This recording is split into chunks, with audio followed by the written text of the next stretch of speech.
Hello again. In this installment of Spiritual Wisdom, I'm going to be talking about crystals, but more specifically crystal jewellery. And I also have a few crystal jewellery to show you today. Now, there are many ways we can use crystals in our magical practice, but crystals are just like any other tool. You do not need crystals, you do not need herbs, or you don't need a wand or an aphame or a pentagram plate or a chalice to do. You don't really need any tools to do any magical workings. All the magic lies within here and here, and it lies inside of you. And again, you can work with your own energy and the energies of the earth to bring about your manifestations. But magical tools do have their own energy, and you can use that energy alongside your energy to help make things manifest. Ways we can use crystals: if we wear crystal jewellery, even if we've just bought the jewellery because we like the look of it, it still affects our an aura, and it still affects our mood. And if we surround ourselves with crystals, it also affects our energy and our mood, but in a good, positive way. And if we carry them about us, they also affect us. But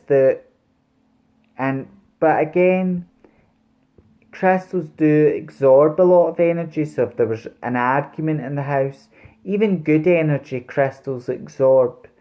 And that's a good thing, but they get rid of a lot of negative energy. But because of this, crystals do need cleansed. And even after you do a ritual, if you do a money spell with a crystal, but then you want to use that crystal for a protection working, it's always best to do some cleansing with it. For example, jade. You might have used a piece of jade in a money working, but then you want to use it in a working for healing.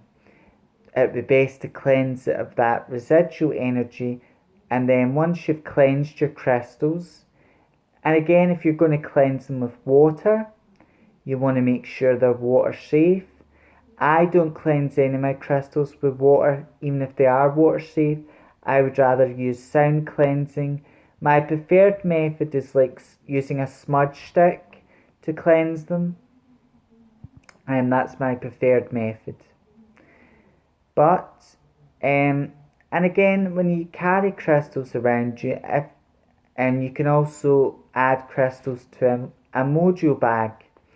But if you just carry a crystal with you, you haven't cleansed it, you haven't blessed it, or another word for blessing is consecrated it, and consecrating means to bless an item, to charge it with magical energy, then it just becomes a piece of jewellery or a rock. It just becomes a rock or a stone you're carrying about with you, and it might affect your own aura in a positive way, but it's not going to be a useful tool to attract good health or money into your life if you haven't charged it with a specific intention. So this is the way I like to work with crystals. So we have a nice piece of amethyst here. Amethyst has got so many magical properties. It's good for psychic protection, healing, health, sleep. It's a really good crystal. It's good for wealth as well and prosperity. Because in the UK our £20 notes are purple, and I really like £20 notes, they symbolise abundance to me. And the colour purple was also once, you get royal purple associated with wealth and abundance as well. But just wearing this ring alone won't bring you wealth or abundance. So I cleansed this ring today. I've charged it with spiritual energy. Wearing this ring reminds me that all my desires and goals will come to me in divine timing. You just have to do work in the physical world to make your goal or desire manifest. And that's the thing, when you wear crystals or work with crystals, just once you've done your spell, your ritual, you've done everything you had to do in the astral realm. Now it's time to do work in the physical realm to make your goal or your dream a reality. For me, I've charged it with protection and also for prosperity. As a Sagittarius, there are many stones that connect to the zodiac sign Sagittarius, but topaz is my birthstone, and the gender is masculine, planet is Jupiter, element is fire. This stone is good for good luck, success, and I've charged it with that energy to help with my money, to help with my finances, and to help with my goals as well. So I've done everything. This is a tool to help me in the astral realm, but I'm also doing work in the physical world to help my goals manifest. There are many stones that have a connection to sun gods. God Apollo is a god of the sun. I do work with God Apollo. So citrine is a stone for me that has a strong connection with God Apollo. And I've blessed this crystal ring in his name. And the sun to me is a very bright energy, so it casts out darkness. So I've blessed this ring with it for protection and also for prosperity.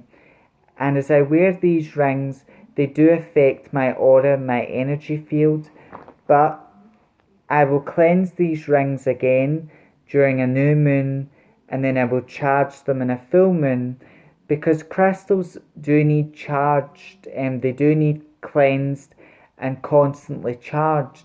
Even if you wish to charge a crystal with the same intention, because over time their energy does dampen, but charging them under a full moon or doing some cleansing them and doing some form of ritual, be it working with solar, moon energy, or even placing crystals in a salt dish, doesn't just cleanse them, it also charges them. And there's lots of other ways to cleanse and charge crystals, but they're a tool that constantly needs cleansed and charged, and that there are so many different ways to work with crystals, and I will talk about other ways to work with crystals in other videos.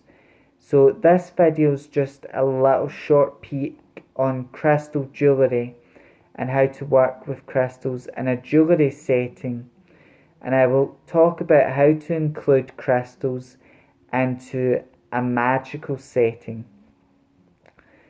And the next installment of Spiritual Wisdom, I will be talking about wands, how to work with wands. So until next time, may meet, may part, may meet again. And I hope this video has been very informative and useful for you. Goodbye for now. Blessed be.